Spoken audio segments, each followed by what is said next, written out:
Let me tell you something. When the bulldozers rolled up and started tearing into the woods where I'd scattered my grandfather's ashes, I thought I was having a nightmare. But no, it was real. 67 homes, the HOA's big plan, and not a shred of decency in sight. The HOA president, this smug lady in a spotless vest, looked at me like I was dirt under her shoe and had her security guy threaten me for trespassing on the only land I've ever called home. You know what I mean?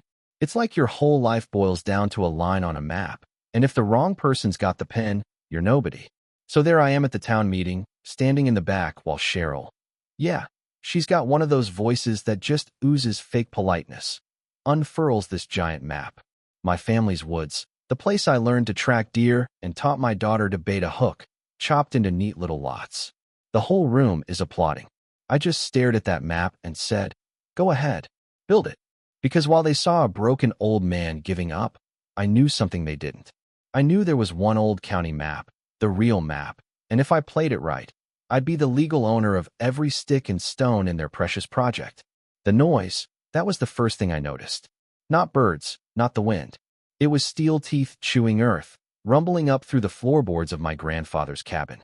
I stepped onto the porch he built, saw a yellow bulldozer crushing 60-year-old oaks like they were nothing. My stomach dropped. This was my land, 11 acres, the only thing my granddad left me. Didn't look like much to city folk, but to me, it was everything. It was home, a promise, and I was supposed to leave it for my daughter Heather and her little boy. Now, it was just red mud and diesel smoke. I walked right up to those hard hats, asked what was going on. Got nothing but a grunt and a nod toward the lady with the clipboard, Cheryl. I tell her who I am, tell her it's my land, and she just smirks. You're trespassing, she says. This is Hidden Pines East, Phase 3. She calls security on me like I'm some loony drifter. That big goon Tanner comes over, hand on my arm. I told him don't touch me. He just herds me off my own property. I'll never forget her last words as I'm leaving. Have a nice day. You ever been so mad your hands shake? Not from fear, but from something colder. But I'm not the type to yell or throw punches. No, engineers gather data. I dug through my grandfather's footlocker and found the original deed, handwritten, with a 1962 county seal. The ink was faded, but the truth was clear.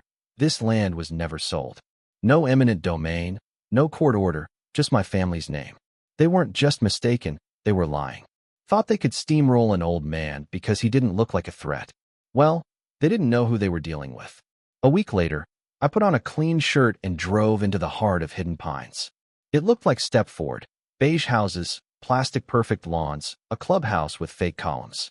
Inside, I waded through an hour of landscaping violations and Christmas light rules, then stood up. My name's Randy Keel, I said, and you're building on my land. You could hear a pin drop. Cheryl tried to brush me off, but I laid the original deed on the table. There was this moment, just a flicker, when some folks looked like they understood. But then Cheryl's lawyer, Greg Landon, stood up all smooth and oily, spouting legal mumbo-jumbo about quiet title actions and permits. He didn't fool me. I'd read every scrap of paper. There was no court action, no transfer, just a pile of fake bravado. Then they unrolled their big map. 67 lots, bright colors, a spreadsheet where my memories used to be. And Cheryl announced a motion to bar me from my own woods. Every hand went up. They clapped, most of them anyway.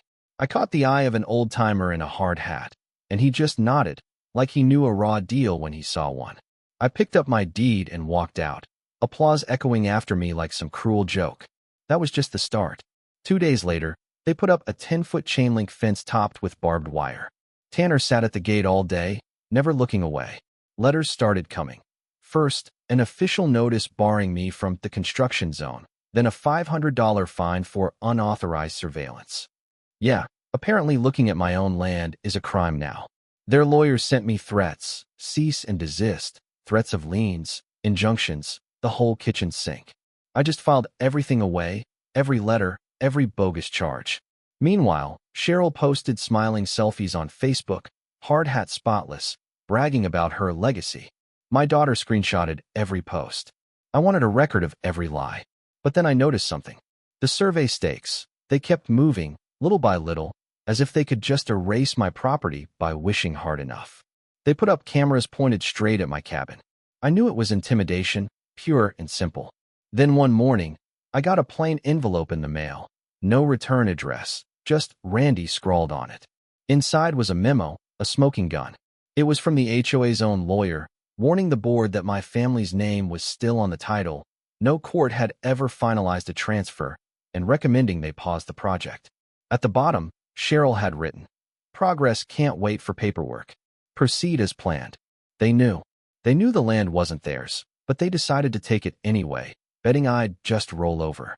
That night, instead of stewing on the porch, I went out to the workshop, found my old post-hole auger, and started fixing it up. I'm a builder, always have been. They had their lawyers and fake maps. I had real tools. But I needed one more thing, something that would make their whole project collapse. An old army buddy once told me, "Every big operation has a single point of failure." I figured theirs was hiding in paperwork. So I drove 3 hours to the county courthouse, straight to the records basement. Asked for every map and plat of my land since 1975. After a day sifting through dust and mold, I found it. A boundary adjustment from 1979 when the county bought a 20-foot strip for the road. Their whole map was wrong, based on the pre-1979 lines, which meant every one of their 67 lots was 100% on my land. Not a few feet, every single inch. I needed proof, so I called an old surveyor named Wally. He showed up the next day, gruff and sharp as a tack, and within a couple hours he was grinning like a kid on Christmas. "They used the wrong plat," he said. Together, we did a full resurvey, drew up a new certified map, and filed it with the county. Public record, no going back. But I didn't tell the HOA right away. Wally asked what my plan was. "I'm going to let them finish," I said. Patience is a weapon. So I waited. Watched them pour millions of dollars into homes they didn't own, while they kept sending me fines for drones I never flew and blaming me for power outages. My daughter Heather nearly broke. After a gravel truck crushed her tomato garden, she begged me to just sell and move on. That was the lowest point. For a minute, I almost did. But then I remembered my granddad. Never ran from a bully. I decided if I was going down, I'd go down fighting. Then Wally called. "It's time." Cheryl posted a big ribbon-cutting photo, red sold sign, beaming like a queen. She had no idea the ground was about to drop out from under her. My lawyer filed a quiet title action, not just for my 11 acres, but for all 67 subdivision lots. We kept it quiet at first. Then I rented a hotel ballroom and invited every new homeowner, the realtors, even Cheryl and her board. I stood at the podium and laid it out. The land they built on was mine. Cheryl's lawyer tried to shout me down, but the county assessor stood up and confirmed it. Public record, filed and certified. The whole room went silent. Cheryl turned white. I put the deed, the new survey, and the satellite maps on the projector, proof nobody could deny. The news exploded. Leaked emails showed Cheryl had bullied contractors and forged permits. The HOA tried to buy me out for 3 times market value, but I told them no. Not for sale. But I offered to lease the land back, at half the price, and on one condition: Cheryl leaves. The board resigned, Cheryl was charged with fraud, and suddenly, I was the landlord of 67 brand new houses. Now, there's no more iron gate, no more Karen with a clipboard. The kids play on lawns that are finally safe. My daughter and I replanted the tomato garden, and the old cabin by the lake is still here, legacy intact. Funny how fast a kingdom built on lies can crumble when someone stands up and says, "Not today." So tell me, if this was your family's land, would you fight or fold? Drop your thoughts below. What does justice look like to you? And if you've ever tangled with a power-hungry HOA, share your story. Let's see how many of us are out there.